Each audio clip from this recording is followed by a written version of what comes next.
Welcome back to Hardball. When President Obama gave a speech Monday at a Phoenix arena, about a dozen people carrying guns, including one man with a military-style semi-automatic rifle, were among the protesters outside. Just last week, when the president spoke in Portsmouth, New Hampshire, a man outside the event had a gun strapped to his leg, and in a separate incident in Portsmouth, a man was arrested for having a loaded, unlicensed gun in his car near the school where Obama, the president, held the health care forum. Ronald Reagan's host of the Ron Reagan Show on Air America Radio, and Alan Gottlieb founded the Second Amendment Foundation.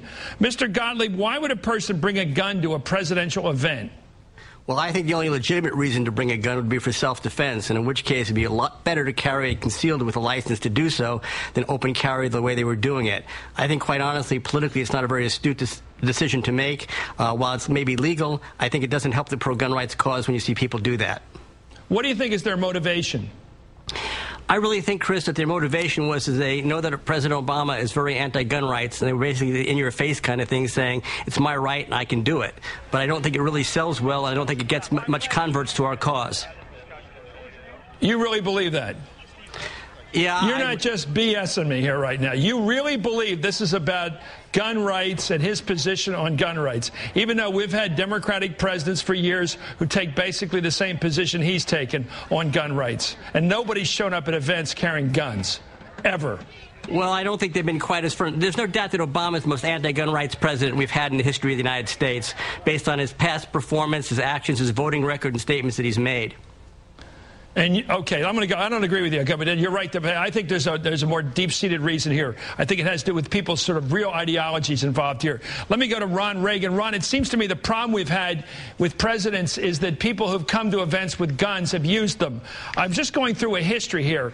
Your dad, of course, suffered from that. 1865, Lincoln. 1880, we elected Garfield. He was killed. 1900, McKinley. Teddy Roosevelt was shot at. I think his speech in his pocket saved his life. FDR was shot at. The mayor of Chicago was killed by that assassin attempt. Harry Truman was attacked by Puerto Rican nationalists. A Secret Service agent was killed defending him at the Blair House. Gerald Ford was shot at twice. Jack Kennedy was killed when he was shot, and your dad was almost killed. Your thoughts on this subject? Why do people bring guns to presidential events? Well, I think it's a much bigger thing than Alan is suggesting. I don't think it's about Second Amendment rights. I don't think it's about health care or any of the specific issues here. The future is coming, Chris, and many people are scared of the future. This is one of those pivotal moments in our history when you can sense that something is happening, something is going to change. And many people get very frightened by that. Some people can hire lobbyists to push back against that change. Other people who don't have that capacity do things like carry guns around. Alan is quite right. The only real reason to carry a loaded handgun or assault-style rifle anywhere, hunting, target practice, or you intend to kill someone in self-defense. Now, they're not going hunting. They're not going for target practice. So who is it that they think they might have to kill? Well, they're holding up signs that say, talking about the Tree of Liberty needing to be watered with the blood of tyrants and patriots. Maybe that gives us a little hint there. What are the rules of engagement, Mr. Gottlieb, for the people who bring guns? In other words, under what circumstances would they use them in one of these crowded events? Well, first of all, take a look, Chris, what's legal and not, and it changes all across the country. Under what circumstances would they use the guns? Oh, well, in a public event like this with people crowding around a president at a school somewhere, under what circumstances at such an event, which is where they're bringing the gun, would they use it? Well, this is an outside rally area with people protesting on all sides of an issue, and sometimes they get violent. For self-protection, you may want to protect yourself against somebody that wants to do some violence to you.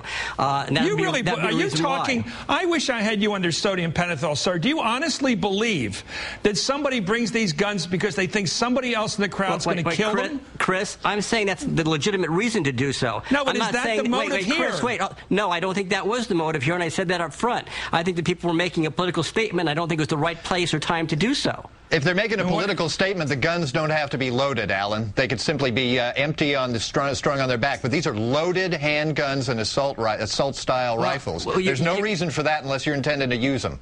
Well, I can't say that I disagree with you. I don't think it was an appropriate place to have those particular firearms. But let's be honest about it. All these people were there legally, lawfully. They did not threaten anybody. They were exercising a right that's legal in the state of Arizona. You can have a legal right. That doesn't make it right. A legal right does not necessarily make it right. It may not make it smart, but it was definitely right. It was legal, and that's why the police officers did not arrest anybody. They were all legal, and everybody was very well behaved, as a matter of fact. So you might want to argue an armed society could be a polite society. Uh-huh. Until the shooting starts, yeah. But there was no shooting, was there, at any of these events? Well, there could be. And think about the wisdom of strapping an assault rifle, a loaded assault rifle, to your back in the midst of a crowd you can't control.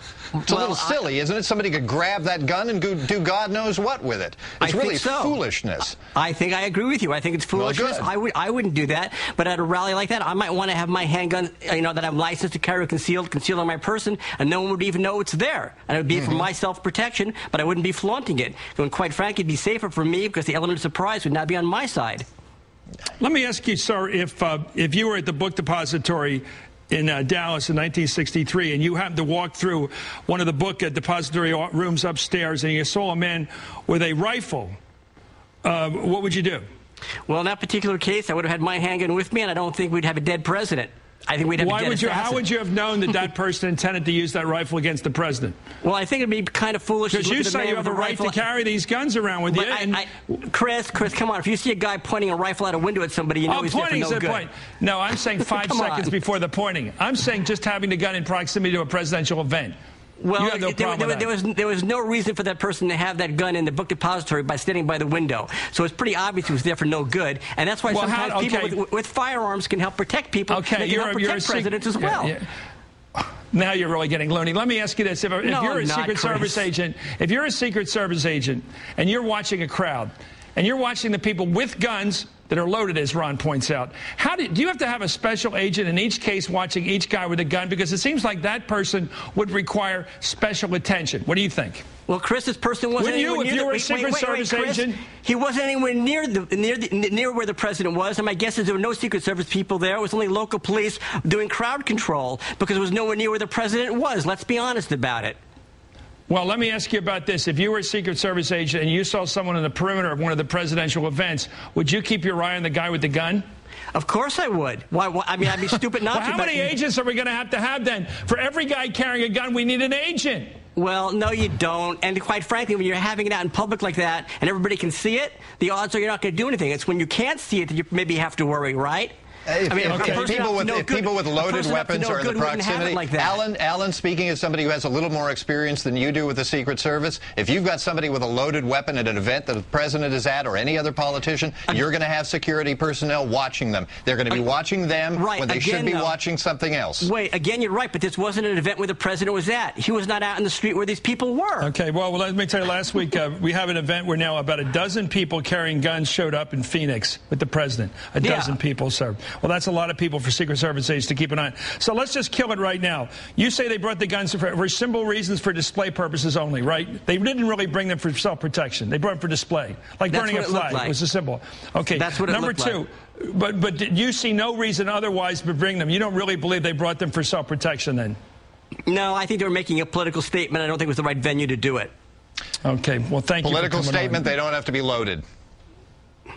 That's the bottom line there. Well, this is about anger. This is about anger, Alan. They were loaded. We don't even know if they were loaded. Well, they were loaded. This is about anger, and anger and guns do not mix, and that's what we're seeing at these rallies. The fellow I had last week said, you're stupid. He had a gun. He said it was loaded, and he challenged me. He said, you'd be stupid. Never carry a gun unless it is loaded. He made fun of me for asking the question because he's a Second Amendment guy, and he knows you have to carry a loaded gun. He told me. Yeah, but you're making an assumption they all were loaded for all these people, and we don't know that. We know for a fact one man's guns were loaded, but we don't know they all were. You're making a statement that we don't really have any facts to back up. Well, if they weren't loaded, Chris is right. There's no point in carrying it. Then it's just a piece of metal that's worthless. Well, hold on. But then it's a political statement, isn't it?